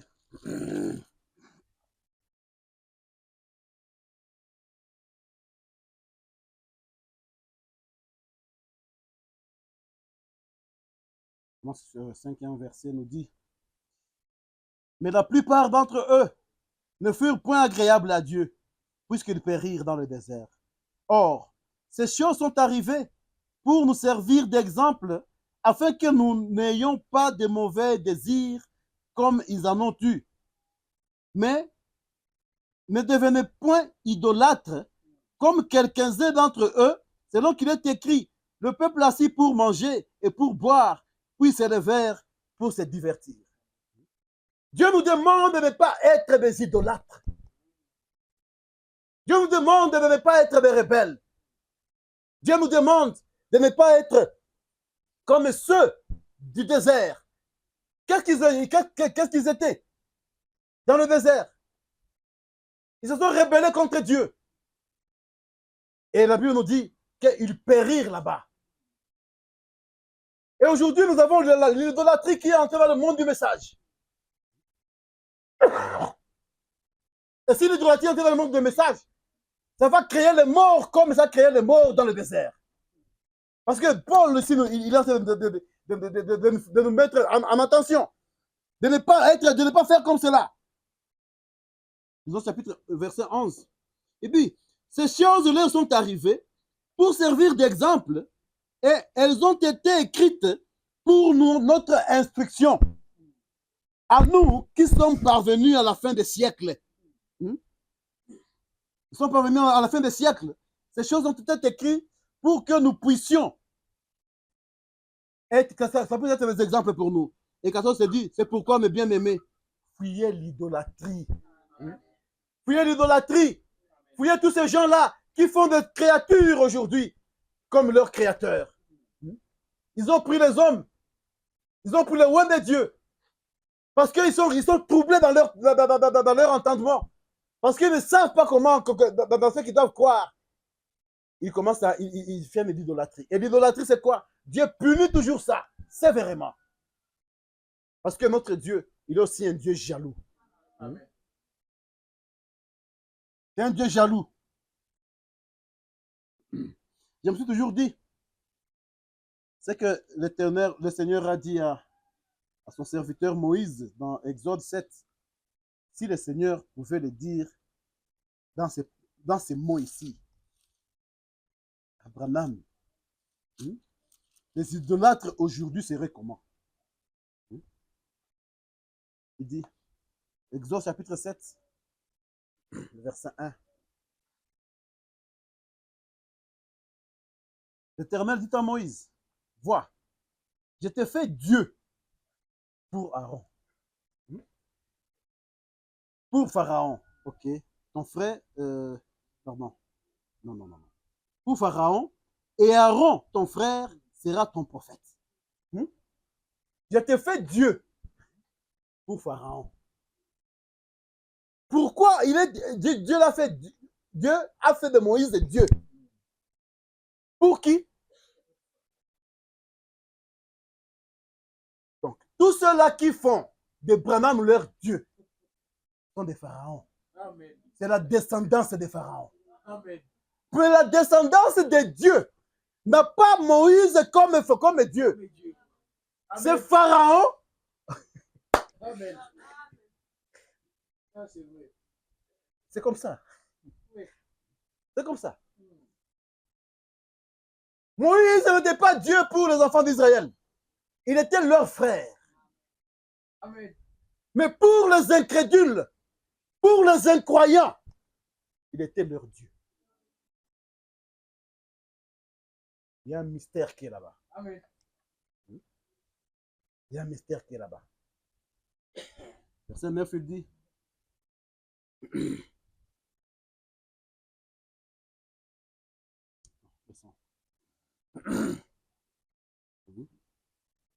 on peut dire. Si Pharaon vous parle et vous dit, faites un miracle, tu diras à Aaron, prends ta verge et jette-la devant Pharaon et il deviendra un serpent. C'était tout un Dieu qui commandait un prophète. Vous voyez, ici aussi, Aaron n'avait pas à faire. Amen. Quand Aaron a pris la qualité de prophète, il ne pouvait plus faire ce que lui-même souhaitait. Amen. Ou ce que lui voulait. Ça, il fallait que son Dieu, le Dieu, commande. Et c'est la même chose avec nous aujourd'hui, avec les prophètes que nous avons aujourd'hui. Ils ne doivent faire que ce que Dieu a commandé. Amen. Et quand Dieu ne commande pas, ils ne font rien. Pour les incrédules, pour les incroyants, ils ont raison d'appeler Branham leur Dieu. Parce que oui, ce sont des enfants de Pharaon. Amen. Mais pour les fils et les filles de Dieu, c'est notre frère. Amen. Parce que quand on l'avait vu là-bas, qu'elle était partie visiter, parce qu'on a quand même quelqu'un qui est déjà parti, comme les espions. Qu'est-ce qui s'est passé? Il dit, quand ils l'ont vu, ils ont dit, notre précieux frère. Ils ne l'ont pas appelé Dieu, mais Pharaon, devant Pharaon, c'était un Dieu Moïse. Et les pharaons du temps moderne aujourd'hui, ce n'est pas grave. Quand tu verras quelqu'un qui va te dire que non, Branham est Dieu, dis seulement, dis-lui, je comprends bien l'enfant des pharaons. Oui, mais moi, je suis de la descendance de Branham. C'est mon frère. Mais pour vous, les enfants des pharaons, Branham est votre Dieu. Comme Moïse était Dieu devant Pharaon. Ce sont les mêmes esprits. Il y a toujours les jumeaux. Et jusqu'à présent, ça existe encore. Donnez-moi 5 minutes, je vais terminer. Mais qu'est-ce que Frère Branham nous dit dans question-réponse? Le jour numéro 3, je me suis servi de ça pour aujourd'hui. Paragraphe 166, 167. En fait, il nous dit ceci.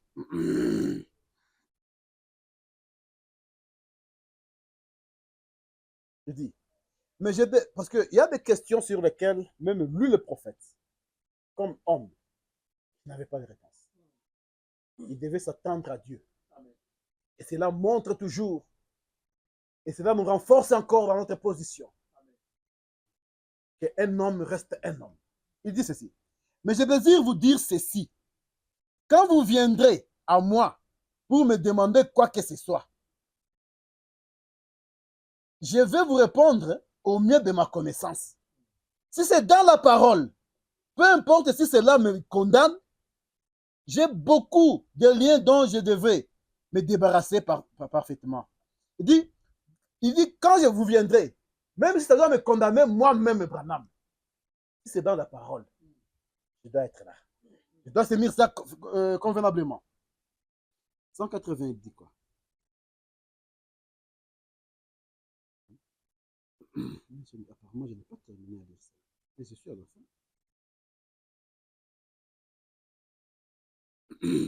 Voyons 180. Il dit, Dieu m'a envoyé ici pour vous aider. Et je désire être une aide pour vous. Et peu importe si cela fait mal, si cela blesse ou quoi que ce soit, je dois le dire de toutes façons. Amen. Ça, c'est que l'homme de Dieu. Il nous dit, Dieu lui a envoyé ici sur la terre pour nous aider. Et l'aide que nous avons vue, c'était l'aide qui nous a ramenés dans les Écritures. Il dit, même si ça peut faire mal, mais il a l'obligation de ne dire que la vérité.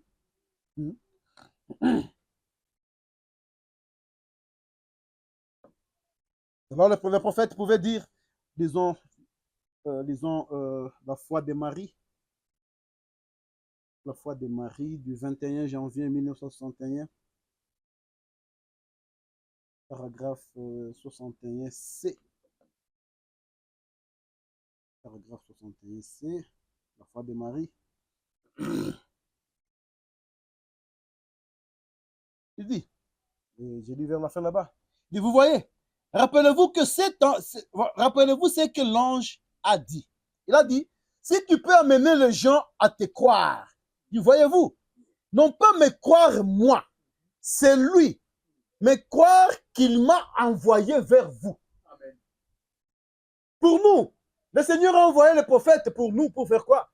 Il a demandé, nous devons croire que le Seigneur l'a envoyé vers nous. Parce que demain, vous allez avoir les gens qui vont vous dire ça. Sœur, frère, lisez ici. Si tu amènes les gens à te croire, ils sont troublés. Il faut les comprendre. Ils sont troublés. C'est ce que le prophète nous a enseigné. Il dit maintenant, priez et touchez le souverain sacrificateur. Il dit, c'est lui, mais croire, pas moi, mais le croire est lui, le croire qu'il m'a envoyé vers vous. C'est ce que Dieu a fait de nous. Dieu lui a envoyé vers nous pour faire quoi? Pour nous ramener dans la Bible, pour nous ramener dans les Écritures.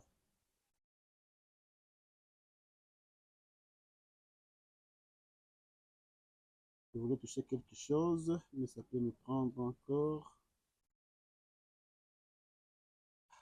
Permettez encore que je touche encore un petit point ici. Toujours question-réponse.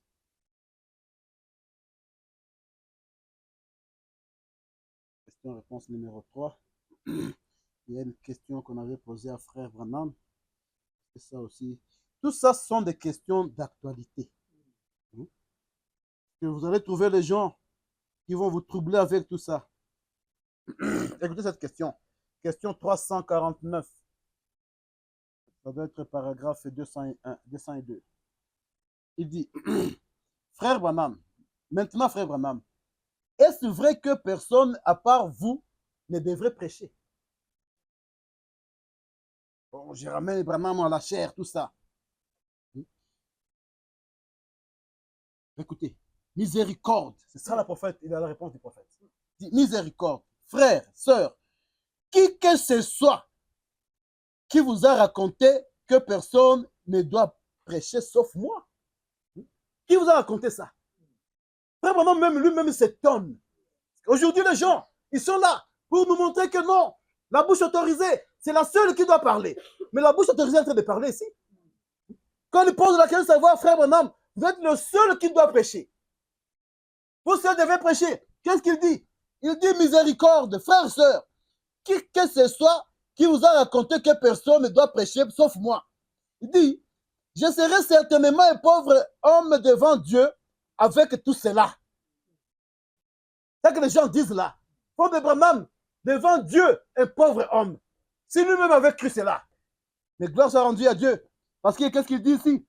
Il dit, non, tout homme qui sent un appel de Dieu dans sa vie, qu'il entre dans le ministère et se mette à prêcher.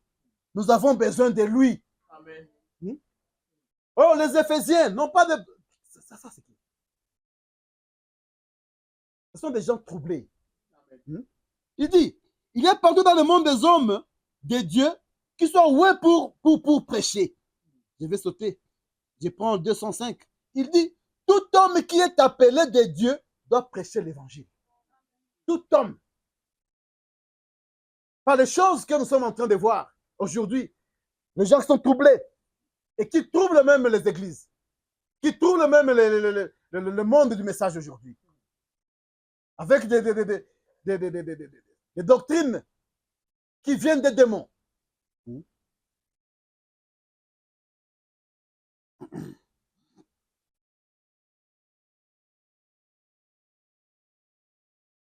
J'avais parlé un peu sur le truc de ramener, mais je parlerai de ça prochainement.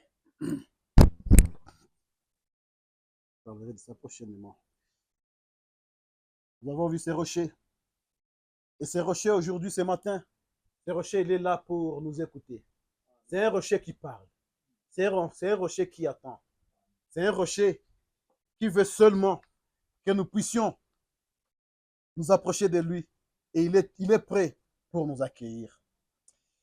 Rocher d'âge fendu pour moi, laisse-moi me cacher en toi, laissez l'eau avec le sang qui coulait de tes plaies, être un double remède, sauver et me rendre pur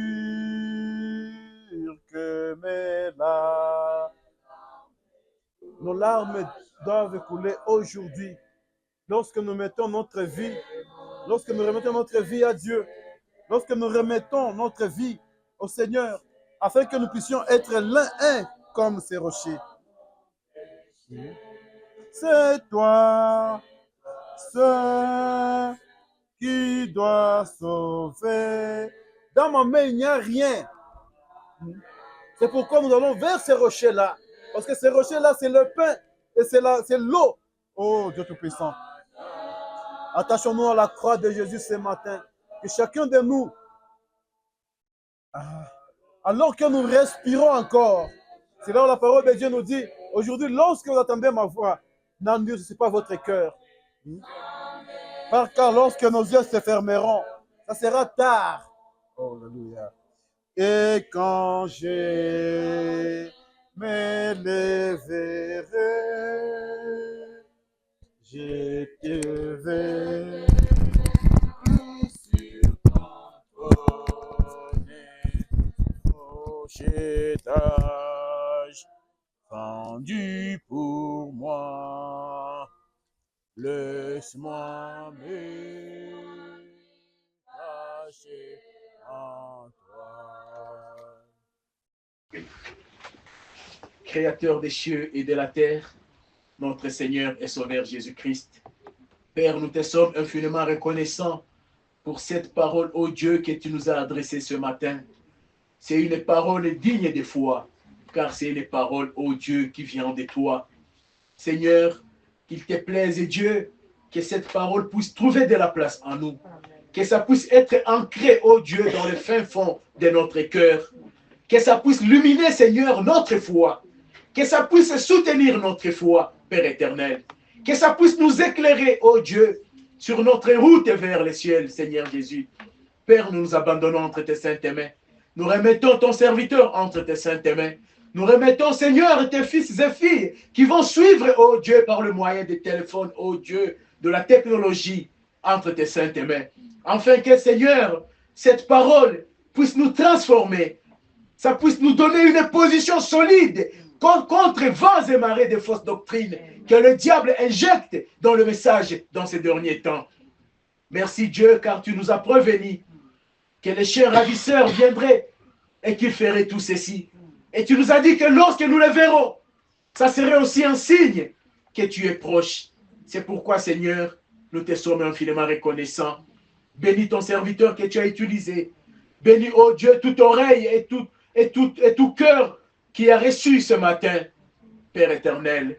Que ton Esprit Saint, oh Dieu, par la puissance de la résurrection, puisse prendre cette parole et la transformer en vie dans le fin fond de nos âmes, de notre vie. Seigneur, le temps que nous voulons clôturer notre culte, nous nous abandonnons entre tes saintes mains. Que tes bénédictions, Seigneur, soient sur tout un chacun de nous. Nous nous souvenons, ô Dieu, de nos frères et sœurs, des petits troupeaux tabernacles qui sont au loin, dans différents coins de ce monde, ô Dieu. Que tes bénédictions soient sur eux. Nous te les demandons au nom de Jésus-Christ. Amen.